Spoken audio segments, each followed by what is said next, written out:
लोग अंक गणित के एक नए चैप्टर में प्रवेश कर चुके हैं, लाभ और हानि। ये चैप्टर पूर्णतः बेस्ड है प्रतिशत के आधार पर। प्रतिशत में जिस तरह से सॉल्व किए थे प्रश्नों को, उसी तरह से इस चैप्टर के प्रश्नों को भी आसानी से सॉल्व किया जा सकता है। हम लोग सबसे पहले लाभ हानि के कुछ बेसिक कंसेप्ट जो छोटे क्लास में पढ़े जाते हैं, कुछ फॉर्मूले हैं, उसको देखेंगे। उसके बाद हम लोगों इस पे आने वाले कंपटीशन एग्ज़ाम में आने वाले प्रश्न को अच्छी तरह से देखेंगे। उसको आसानी से और जल्दी कैसे हल किया जा सकता है उसको देखते हैं। तो हम शुरू करते हैं अपने कंसेप्ट से। सबसे पहले हम बात करते हैं, इसमें दो तीन चीज़ आता है। सीपी कॉस्ट प्राइस जिसको बोलते हैं, हिंदी में क्रय मूल्य बोलते हैं, ठीक। उसके बाद एसपी आता है, एसपी सेलिंग प्राइस यानी कि विक्रय मूल्य इसको बोलते हैं। उसके बाद लाभ होता है या हानि। लाभ मतलब फ़ायदा, हानि मतलब नुकसान, ठीक है। लाभ मतलब फ़ायदा, हानि मतलब नुकसान। एक एग्जाम्पल लेके चलते हैं और उससे लाभ या हानि क्या होगा, उससे संबंधित क्या फॉर्मूले निकलेंगे उसको देखते हैं। जैसे मान लेते हैं किसी वस्तु को 20 रुपये में ख़रीद कर उसे 25 रुपये में बेचा जाता है, तो जाहिर सी बात है कि यहाँ पे फ़ायदा दिख रहा है। फ़ायदा दिख रहा है तो ये लाभ हो रहा है या हानि हो रहा है, तो लाभ हो रहा है। तो लाभ क्या हो रहा है, अगर लाभ की बात करें, लाभ मतलब फ़ायदा, तो कितने आ रहा है, 20 से 20 में ख़रीद के 25 में बेचा जा रहा है, तो 25 माइनस 20 रुपये, यानी कि 5 रुपये का लाभ हो रहा है। इसी को अगर हम लिखना चाहें तो लाभ जो हो 25 क्या था, तो एसपी था, ठीक है। लाभ को प्रॉफिट बोलते पी, ठीक है। लाभ क्या हो गया, तो विक्रय मूल्य हो गया, विक्रय मूल्य माइनस, और 20 क्या था, 20 है क्रय मूल्य, तो विक्रय मूल्य माइनस क्रय मूल्य क्या हो गया, लाभ का एक सूत्र आ गया जो बचपन में पढ़ा जाता है, ठीक है। अगर इसी उल्टा कर दे, 25 रुपये में वस्तु को खरीद के 20 रुपये में बेचा जा रहा है, तो इसका मतलब नुकसान हो रहा है। नुकसान मतलब हानि, हानि मतलब लॉस हो रहा है। और लॉस क्या हो रहा है, तो 25 माइनस 20 हो रहा है, ठीक है, यानी कि 5 रुपये का लॉस हो रहा है, ठीक। 25 क्या है, 25 हमारा इसमें यहाँ पे क्रय मूल्य है, और 20 क्या है, 20 हमारा विक्रय मूल्य है, ठीक है। तो हानि का सूत्र निकल गया विक्रय मूल्य माइनस क्रय मूल्य। यहाँ जाहिर सी स्पष्ट बात है कि लाभ प्राप्त करने के लिए विक्रय मूल्य कहीं ना कहीं क्रय मूल्य से ज़्यादा होना चाहिए, और हानि तभी होगा, हानि होने की कंडीशन क्या है, क्रय मूल्य विक्रय मूल्य से अधिक होना चाहिए। ज़्यादा में से कम घटाते हैं, ठीक है। इस तरह से अब बात उठती है कि प्रतिशत हानि या प्रतिशत लाभ क्या होता है। तो प्रतिशत लाभ की बात करें तो क्या होगा, जो लाभ हमें प्राप्त हो रहा है किस पे प्राप्त होता है, लाभ या हानि कैसे पता चलेगा, तो वस्तु के दाम पे पता चलेगा। तो दाम क्या है वस्तु का, दाम मतलब है क्रय मूल्य। तो क्या लिखेंगे, प्रतिशत लाभ बराबर लाभ बट्टा क्रय मूल्य गुणा 100। अब प्रतिशत लगा देना। प्रतिशत हानि का सूत्र क्या होगा, प्रतिशत हानि हो जाएगा हानि बटा क्रय मूल्य और गुणा 100, ठीक है। अब बात उठती है, अगर लाभ या हानि दिया रहे तो क्रय मूल्य या विक्रय मूल्य को कैसे ज्ञात करते हैं। लाभ या हानि दिया रहे तो क्रय मूल्य विक्रय मूल्य को कैसे ज्ञात करते हैं। तो यहाँ से अगर प्रतिशत लाभ को उठाए या प्रतिशत हानि को उठाए, लाभ को ही उठा लेते हैं, तो क्या है, लाभ बटे क्रय मूल्य गुणा 100 है, ठीक है। तो यहाँ से निकालें प्रतिशत लाभ, तो क्या हो जाएगा, लाभ का सूत्र लगा लेते हैं। लाभ का सूत्र क्या होता है, विक्रय मूल्य माइनस क्रय मूल्य। यहाँ पे लिख देते हैं हम बी मूल्य माइनस क्रय मूल्य, ठीक है, बटा क्रय मूल्य। तो प्रतिशत लाभ क्या निकलेगा, इसको अलग अलग भाग कर लेते हैं। तो यहाँ क्या बचेगा, बी मूल्य बटे क्रय मूल्य माइनस, यहाँ क्रय मूल्य बट्टा क्रय मूल्य क्या हो जाएगा, 1, ठीक है, कट जाएगा। 1 उठा के इधर कर लेंगे, जैसे 1 उठा के इधर करेंगे ये माइनस में इधर आएगा प्लस में। तो 1 प्लस प्रतिशत लाभ बराबर बी मूल्य बटा क्रय मूल्य, ठीक है। अगर यहाँ से बी मूल्य निकालना चाहें तो विक्रय मूल्य जो होगा ये भाग में इधर आएगा गुणा में, तो क्या हो गया, क्रय मूल्य इंटू 1 प्लस प्रतिशत लाभ। अच्छा एक चीज़ छोड़ दिए, यहाँ पे गुणा 100 था और ये 100 गुना को इधर करेंगे, ये आ जाएगा इधर भाग में, ठीक। तो प्रतिशत भाग यानी प्रतिशत लाभ बटा 100, प्रतिशत लाभ बटा 100, ठीक है। तो बी मूल्य बराबर क्या हो जाएगा, क्रय मूल्य, अगर यहाँ एलसीएम लेना चाहें तो यहाँ हो जाएगा 100 प्लस प्रतिशत लाभ बटा 100, ठीक है। ये विक्रय मूल्य का सूत्र निकल गया। क्रय मूल्य भी निकालना चाहें तो क्या होगा, यहाँ से क्रय मूल्य निकालना चाहें तो देखिए पूरा गुना में इधर इधर आएगा भाग में, तो ऊपर में क्या होगा, ऊपर में होगा विक्रय मूल्य बटा क्या 100 प्लस प्रतिशत लाभ बटा 100, ये ऊपर जाएगा तो गुणा 100 हो जाएगा। क्रय मूल्य का ये सूत्र निकल गया क्या, विक्रय मूल्य गुणा 100 बटा प्रतिशत 100 प्लस प्रतिशत लाभ। इसी प्रकार अगर बात करें तो प्रतिशत हानि दिया रहे तो क्या हो जाएगा, प्रतिशत हानि दिया रहे तो विक्रय मूल्य जो आ जाएगा, हल कर लेना इसी प्रकार, तो क्या क्रय मूल्य इंटू 1 माइनस प्रतिशत लाभ बट्टा 100, ठीक है। यहाँ से क्रय मूल्य निकालेंगे तो क्रय मूल्य क्या हो जाएगा, तो क्या होगा विक्रय मूल्य गुणा 100, इसी प्रकार सिर्फ माइनस कर लेना 100 माइनस प्रतिशत हानि, ठीक है। यहाँ पे हानि होगा, चूँकि हानि की बात कर रहे हैं, हानि। ये सूत्र याद रहे तो भी ठीक है, नहीं याद रहे तो भी आसानी से प्रश्नों को बनाया जा सकता है। इसमें सूत्र को अब कंपटीशन एग्जाम में कैसे सॉल्व करें, क्या बार बार इस सूत्र को लिख के तब सॉल्व करेंगे या सोच के सॉल्व करना, तो हमें कंपटीशन एग्जाम में सोच को डेवलप करना, जल्दी से जल्दी प्रश्नों को हल करने के लिए, ठीक है। जैसे उदाहरण के तौर पर अगर बात करें, किसी वस्तु को, एक क्वेश्चन लेते हैं, किसी वस्तु को 100 रुपये में खरीद कर 120 रुपये में बेचा जाता है तो प्रतिशत लाभ ज्ञात करें, ठीक है। पहले प्रकार के ये प्रश्न है कि किसी वस्तु का दाम दिया रहेगा, क्रय मूल्य विक्रय मूल्य दिया रहेगा और पूछेगा हमसे उसका प्रतिशत लाभ या हानि क्या है। देखना हम जनरली इस्तेमाल करेंगे क्रय मूल्य की जगह CP, विक्रय मूल्य की जगह SP, प्रतिशत लाभ की जगह P और हानि की जगह L।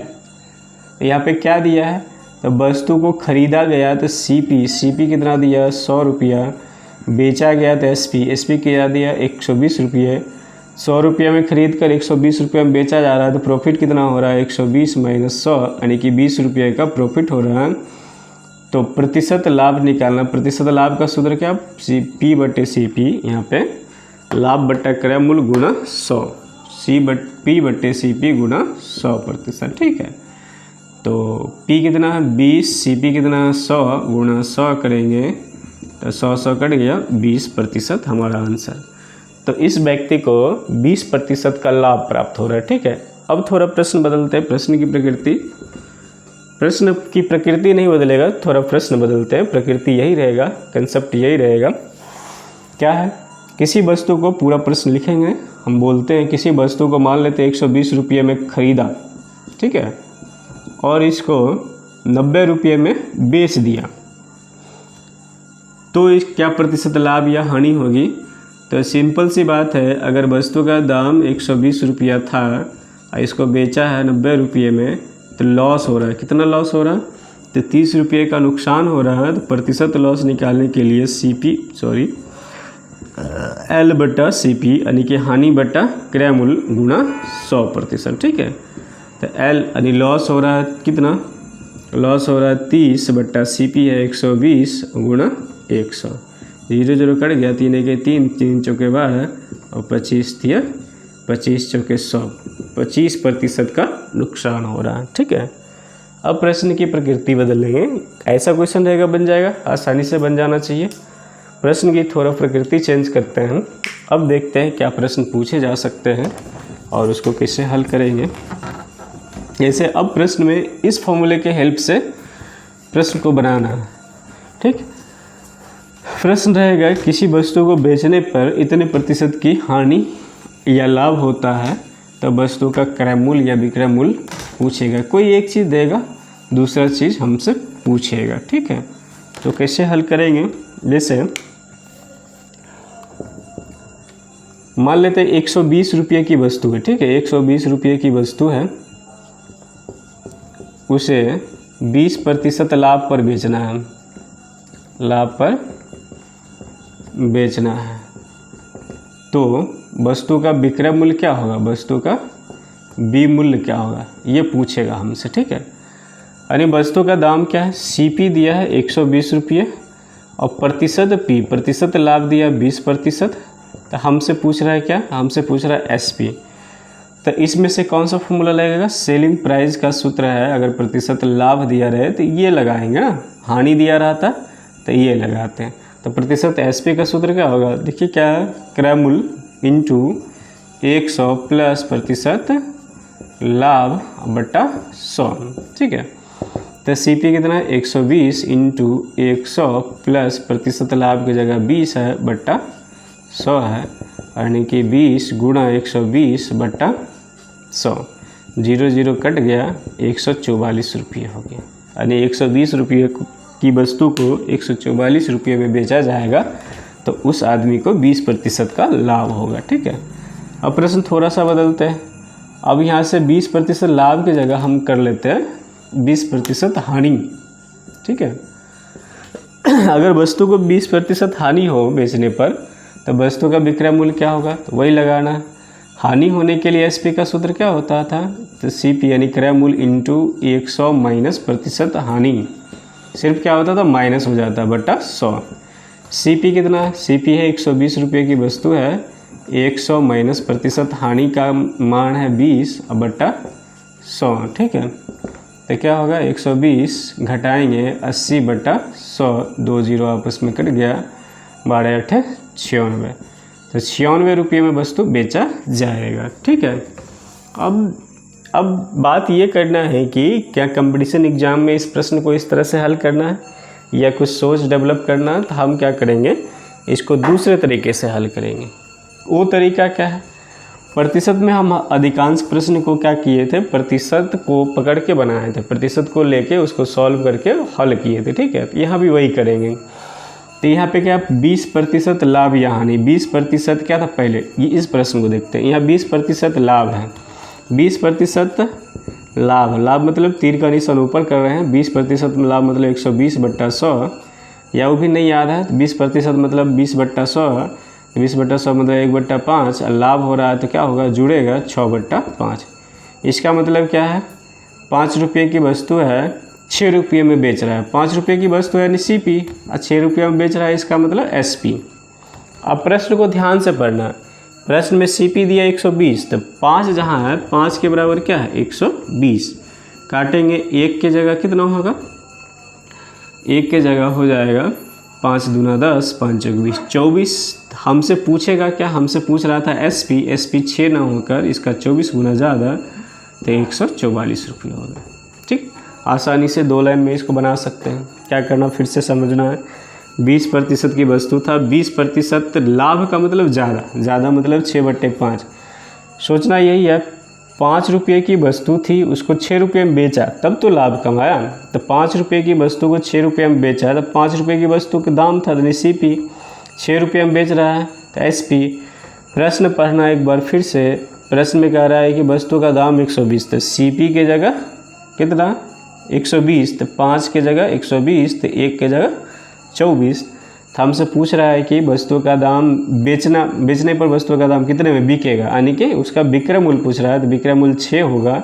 1 का मान अगर 24 है तो 6 का मान 24 गुना 6 और 144 रुपये। यहाँ भी वही करेंगे, क्या करेंगे, यहाँ पे दिया है हमको हानि 10% हानि मतलब कम, हानि मतलब कम मतलब 10% नहीं था, 20% हानि था, 20% 1/5 हानि मतलब 4/5, मतलब कि 5 रुपये की वस्तु है उसको 4 रुपये में बेचा जा रहा है। ठीक है, 5 रुपये की वस्तु को 4 रुपये में बेचा रहा। प्रश्न को पढ़ते हैं तो हमको पता चलता है कि वस्तु का दाम कितना है 120, वस्तु का दाम कितना है 120 रुपये, तो 1 का मान कितना हो जाएगा, 1 का मान 24। तो पूछ रहा है कितने में बेचा जाएगा वस्तु को, तो 4 रुपये में, 4 गुना 24, 4 चौके 16, 4 दूना 8 1 9, 96 रुपये में वस्तु को बेचा जाएगा। ये हमारा इस तरह से बनाया जा सकता है इस वस्तु को। एक और प्रश्न लेते हैं इसी पे। अब प्रश्न में क्या किया जाएगा, वस्तु का विक्रय मूल्य दे दिया जाएगा। तो विक्रय मूल्य दे दिया जाएगा, पूछेगा क्रय मूल्य ना, तो कैसे करेंगे, इसी टाइप से प्रतिशत को पकड़ना है, उसमें समझना है कि वो क्या दिया है और उसके सहायता से हम आगे बढ़ेंगे। ठीक है। प्रश्न है, किसी वस्तु का को 33.1/3% हानि पर बेचने, वस्तु को 33.1/3% हानि पर बेचने पर वस्तु को 440 रुपये में बेचा जाता है। तो पूछ रहा है वस्तु का दाम एवं हानि ज्ञात करें। वस्तु का दाम क्या होगा और वस्तु पर कितने रुपये की हानि होगी। ठीक है। तो हल करने के लिए क्या करेंगे हम लोग, 33.1/3% को पहले तो हानि, प्रतिशत हानि था, 33.1/3% मतलब 1/3, हानि का मतलब हो गया 2/3। मतलब क्या है, 3 रुपये की वस्तु है, वस्तु का दाम 3 रुपया CP, ऊपर वाले को SP, 2 रुपये में बेचा जाता है। हानि क्या हो रहा है, हानि हो रहा है 1 रुपये की। ठीक है। तो हमको इसमें निकालना क्या है, अच्छा निकालने से पहले देख लेते हैं कि क्या दिया है। बोला कि 440 रुपये में बेचा जाता है, SP का दाम दिया, SP का मान दिया 440, 2 का मान 440, तो 1 का मान कितना 220 रुपये। तो हमें पूछ रहा है वस्तु का दाम क्या होगा, SP क्या यानी CP क्या होगा, CP कितना 3 रुपये, 3 गुणा 220 066 यानी 660 रुपये की वस्तु था। पूछ रहा है लॉस कितना हो रहा है, देखिए 3 रुपये की वस्तु को 2 रुपये में बेचा जा रहा है तो 1 रुपया की हानि हो रहा है, 1 है, और 1 का मान कितना है, 1 का मान 220 रुपये, यानी कि 220 रुपया नुकसान उसको हुआ। वस्तु का दाम 660 रुपया था, उसको 440 रुपया में बेचा गया। ठीक है। इसी तरह इसी प्रश्न को थोड़ा बदलते हैं। अगर यहाँ से हमको बोल दे कि ये 33.1/3% का लाभ था, ठीक है, इसको लाभ पर बेच दिए तो वस्तु का दाम इतना हो गया। तो प्रश्न कैसे करेंगे, वही बात, 33.1/3% लाभ का मतलब क्या हो जाएगा, तो यहाँ लाभ निकालना होगा, कहीं की हानि नहीं होगा। 33.1/3 का मतलब 1/3 और लाभ मतलब 4/3, यानी वस्तु का दाम 3 रुपया था, उसको बेच दिया 4 रुपया में, और प्रश्न में दिया है वस्तु को 4 रुपया में नहीं बल्कि 440 रुपये में बेचे जाते हैं। 1 का मान 220 रुपये, तो 3 का मान पूछ रहा है, 3 गुणा 220 रुपया, तो 0 और इतना। तब वस्तु को कितना में खरीदा गया था, 660 रुपये में। तो इसको लाभ हो गया कि हानि हो गया, तो सॉरी प्रश्न में दिया लाभ हानि, तो पूछ रहा है लाभ कितना हुआ। यहाँ से क्लियर है, 3 रुपये की वस्तु को 4 रुपये में बेचा जा रहा है तो 1 रुपया लाभ हुआ, और 1 का मान है 220 रुपये। यही हमारा आंसर। तो इस प्रकार के प्रश्न को इस तरह से हल किया जाता है। ठीक है। फिर देखते हैं प्रश्न की प्रकृति थोड़ा बदलते हैं, उसके बाद देखते हैं कि उसको किस तरह से हल किया जा सकता है। हमारे पास कुछ प्रश्न हैं, उसको देखना। कहता है कि राहुल ने 10 खिलौने 25 रुपये प्रति दर्जन की दर से खरीदा, 30 रुपये प्रति दर्जन के दर से बेच दिया। तो दर्जन मतलब 12, एक दर्जन का दाम 10 रुपया, तो 12, एक दर्जन का दाम 10 रुपया, तो 1 का निकाल लेना, फिर हल हो जाएगा आसानी से। फिर आगे है 100 संतरे को 350 रुपये में खरीद कर 48 रुपये प्रति दर्जन की दर से बेच दिया, तो प्रतिशत लाभ या हानि ज्ञात करना है। ठीक है। 1 मिनट इंक डालते हैं। हमारा अगला प्रश्न है, प्रश्न ये है 100 संतरे 350 रुपये में खरीदा। 100 संतरा था, प्रश्न लिखते हैं 350 रुपये में इसको ख़रीदा, ठीक है, यानी इसका CP हो गया। अब बेचने का कंडीशन ये है कि 48 रुपये प्रति दर्जन की दर से बेच दिया, ठीक है, यानी 12 संतरे को बेच रहा है, 12 संतरे को बेच रहा है 48 रुपये में, ठीक है, 48 रुपये में बेच रहा है, तो एक संतरे को बेचेगा 4 रुपये में बेच रहा है। तब बेचना है उसको, चूँकि उस खरीदा कितना 100 संतरा, तो बेचना है 100 संतरा, तब न पता चलेगा उसका SP क्या होगा। तो एक संतरे का दाम 4 रुपया, तो 100 संतरे का दाम कितना हो जाएगा, 100 संतरे का दाम 400 रुपया हो गया।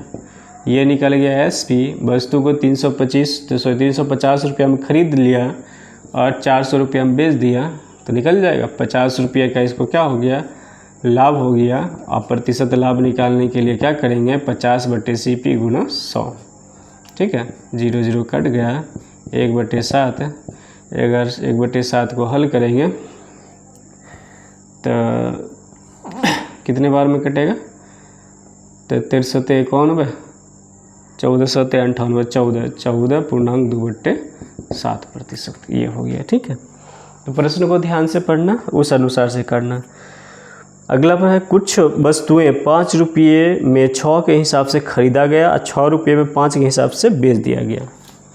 क्या वस्तु है, CP का कंडीशन ख़रीदा जो गया है 5 रुपये में 6 के हिसाब से, यानी 6 वस्तु का दाम जो है कितना है, 5 रुपया, ठीक है। अब बेचने का कंडीशन बताया गया है कि उल्टा, यानी कि 5 वस्तु का दाम 6 रुपया। लाभ हो रहा है या हानि हो रहा है, स्पष्ट है। तो ऐसे प्रश्न को कैसे हल करें, तो करेंगे ये कि दोनों जगह वस्तु की संख्या बराबर कर लेते हैं। जैसे यहाँ पे 100 वस्तु था, यहाँ भी 100 वस्तु है, यहाँ भी अगर दोनों जगह वस्तु की संख्या बराबर हो जाए तो हल करने में आसानी रहेगा। बराबर करने के लिए उल्टा गुना कर लेंगे, इसको 5 से करेंगे, इसको 6 से, यहाँ 30 वस्तु पूर जाएगा, यहाँ भी 30 वस्तु पूर जाएगा।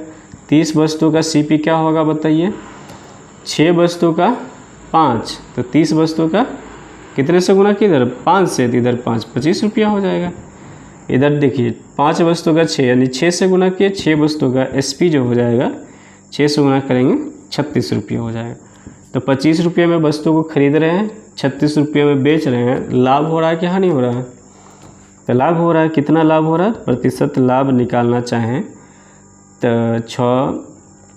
25 यानी 6 रुपये का लाभ हो रहा है, और बटा कितने पर हो रहा है, 25 पर हो रहा है, अब गुणा 100। क्या करते हैं, लाभ बट्टा क्रय मूल्य गुणा 100%, काट देंगे, 25 चौके 100, 6 चौके 24% का लाभ हो रहा है।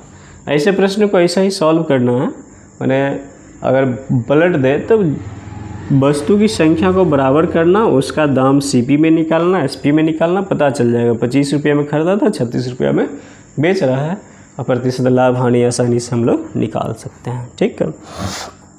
जैसे कहता है कि एक व्यक्ति 10 वस्तुएं 10 रुपये में 11 वस्तुओं की दर पर खरीदा और 11 रुपये में उल्टा, वही बात है। CP का कंडीशन क्या है, CP का कंडीशन इसमें दिया है कि 10 रुपये में 11 वस्तु खरीदा, यानी 11 वस्तु का दाम जो है कितना दिया, 10 रुपये, ठीक है, और बेच रहा है 10 वस्तु को बेच रहा है 11 रुपये में, ठीक है। तो बराबर कर लेते हैं, इसको 10 से गुना करेंगे तो 110 वस्तु को कितने में खरीदा होगा, तो ये दर कितना 10 से गुना किए, तो इधर भी 10 से गुना करेंगे 100। इसको भी क्या करते हैं, 11 से गुना कर लेंगे तो 110 फुट जाएगा, तो इधर भी 11 से गुना करेंगे तो 121 रुपये। यानी 100 रुपये की वस्तु था, 121 रुपये में बेच रहा है, कीना था 100 रुपये में, बेच कितना रहा 121 में, लाभ हो रहा है। प्रतिशत लाभ अगर निकालना चाहें 21 बट्टा क्रय मूल्य गुणा 100, कट गया, यानी 21% का लाभ हो रहा है, ठीक है। इसी तरह से कहता है एक फल विक्रेता है जो X अमरूद को Y रुपये में खरीदा है और Y अमरूद को X रुपये में बेचा है। तो CP का कंडीशन क्या है, X अमरूद का दाम बताया Y रुपये, ठीक है, और Y अमरूद का दाम बताया X रुपये। तो क्या करेंगे, SP है ये। तो यहाँ गुणा कर लेते हैं, किससे गुणा करें, इसको इससे, इसको इससे, यानी कि ये XY अमरूद का दाम क्या होगा, इधर Y से गुणा किए तो ये क्या होगा, Y से इधर, तो Y स्क्वायर रुपया हो जाएगा। इस इधर X से गुणा करेंगे तब तो XY, तो यहाँ होगा X स्क्वायर रुपया, X स्क्वायर रुपया। तो प्रश्न में एक और कंडीशन कहा था कि X बड़ा है Y से, X बड़ा Y से, इसका मतलब X स्क्वायर बड़ा होगा Y स्क्वायर से। तो ये बड़ा है, ये क्या है, SP बड़ा है CP से, मतलब क्या, कम में खरीद रहा है, ज़्यादा में बेच रहा है, ठीक है। तो प्रतिशत लाभ क्या होगा, तो लाभ किसे निकलेगा, SP माइनस CP, तो X square minus Y square बट्टा क्रय मूल्य क्या होगा, क्रय मूल्य होगा Y स्क्वायर गुणा 100, यही हमारा आंसर। तो ऐसे प्रश्न बन जाएंगे, तो ऐसे प्रश्न को आसानी से हल किया जा सकता है। अगला प्रश्न देखते कहता है, एक व्यक्ति ने 12 वस्तु 12 रुपये में खरीद कर ₹1.25 प्रति वस्तु के भाव से बेच दिया, तो लाभ या हानि। क्या हो रहा है, SP का कंडीशन क्या है, 12 वस्तु का दाम जो है 12 रुपया है, ठीक है, और CP खरीद रहा था। अब बेचने का कंडीशन क्या है, बेचने का कंडीशन है एक वस्तु का दाम, एक वस्तु को ₹1.25 में, यानी 1.25 रुपये में बेच रहा है। तो दोनों जगह वस्तु का दाम, वस्तु की संख्या बराबर करेंगे तभी SP या CP निकल पाएगा, ठीक है। या तो इसको 12 से गुणा करें या तो इसको 1 निकाल लें, इसको काटेंगे तो 1 निकल जाएगा। एक वस्तु का दाम 1 रुपया, 1 रुपया में खरीद रहा है, ₹1.25 में बेच रहा है, तो लाभ हो रहा है, प्रतिशत लाभ क्या होगा, 0.25 लाभ हो रहा है, बट्टा क्रय मूल्य गुणा 100। हल कर देंगे 25% इसको लाभ हो रहा, बन जाएगा, ठीक है। तो ऐसे प्रश्न को बना लेना। एक और प्रश्न है, एक व्यक्ति ने 12 वस्तु, हाँ सेम प्रश्न था, 10 कुर्सी का मूल्य 4 मेज़ों के मूल्य के बराबर है, 15 कुर्सियों का मूल्य 2 मेज़ों के मूल्य के बराबर है, 15 कुर्सियों और 2 मेज़ों का कुल मूल्य जो है 4000 रुपये हैं, तो 12 कुर्सी और 3 मेज़ों का कुल मूल्य क्या होगा। इस प्रश्न को बनाना है आप लोगों को, देखते हैं कौन बना पाते हैं। फिर है इसी प्रकार के बहुत सारे प्रश्न हैं, जैसे एक आदमी 144 रुपये में कोई घड़ी बेचता है, उसको जो लाभ प्रतिशत हो रहा है ना, वो लागत मूल्य के बराबर हो रहा है, तो घड़ी का क्या मूल्य होगा। वीडियो को यहीं ख़त्म करते हैं, आप बना के देखिएगा, नहीं जो नहीं बनेगा हम अगले वीडियो में अगले प्रकार के प्रश्न को देखेंगे।